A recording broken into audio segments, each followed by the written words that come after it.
Mga kasana all, kinakabahan ako because this week sa second shot natin ay less yung exercise ko dahil ngayon nilagnat ako ng mga almost 4 days.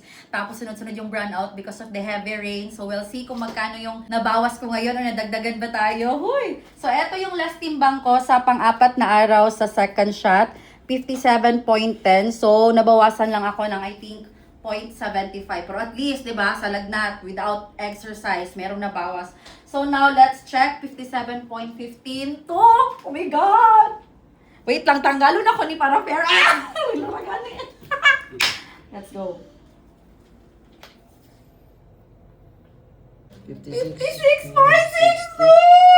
Alam niyo ba, na-stress ako because my target weight is 55 and I'm assuming already na 55 na ako. And the last time I checked, nag-56 yung timbang ko. Sabi ko, ba't natagdagan ako ng 1 kilo? Hindi naman ako kumakain.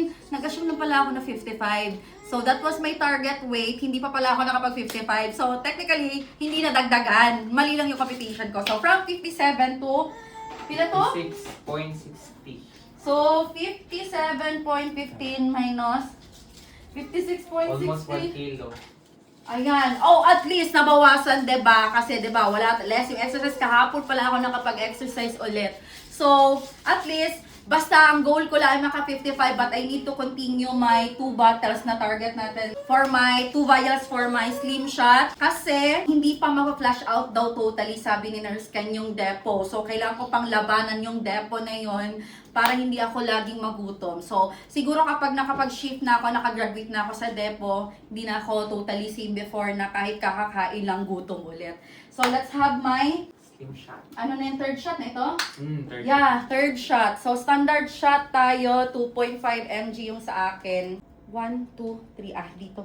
And then, magpapagluta din ako at the same time kasi hello, Gluta Push is just 500 pesos tapos 2 shots sa akin. Baka next time, mag-move na ako ng, mag-level up na ako ng hanggang 3. Oh, kita nyo guys, this one, this is medium size of shorts. Isa sa mga hindi ko nasusuot but look at now. Diba? Nasusuot ko na siya, girl. Sino ka dyan? Maintain na lang, jud ko, sir, no? Okay, hapit naman ko mag-55. Pila to kung last? 50. 5 point... 56. 56. Ay, 56? 0.60. 56.60. 56.60 na Kasi ako. kumamon to sa... Lapit na ako sa 55. So, alright. 1, 2, 3, 4, 5, 6, 7, 8. Okay, konting push na lang para ma-achieve natin yung target weight natin na 55. Alam nyo ba guys, nung schedule ko ulit sa Skintation, ako nagulat sila. Kasi nung napa-facial ako huli, bilog pa yung mukha ko. And nung pagkabalik ko ay pero meron na tayong pangbangag ng donut. Pangbangag! O, diba? Ang happy ko. Tapos sabi nila, lumito talaga yung braso ko. At tinatanong na nila ko yung ginagamit ko. Diba? I-message lang ako sa Wear Me, guys. And now, magpapashot na ako for my Gluta Push. Palit lang yung kag-Rolex mo yan, anak ka. Uy, grabe! Dali na lang ko Ang mapasyon. sige. Pero itong first, mura dyan siya regular for the first 2 days. Tapos nihinay-hinay siya.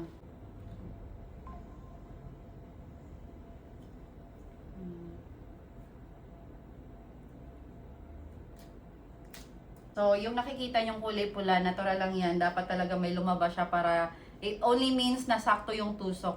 Hindi ko pwede mo-absent o exercise, sir. Diba pa ko na 55. Dali na ko magpasa. Tapos baba ko pain tolerance mo ng mahadlo ko og dagong. Ganun.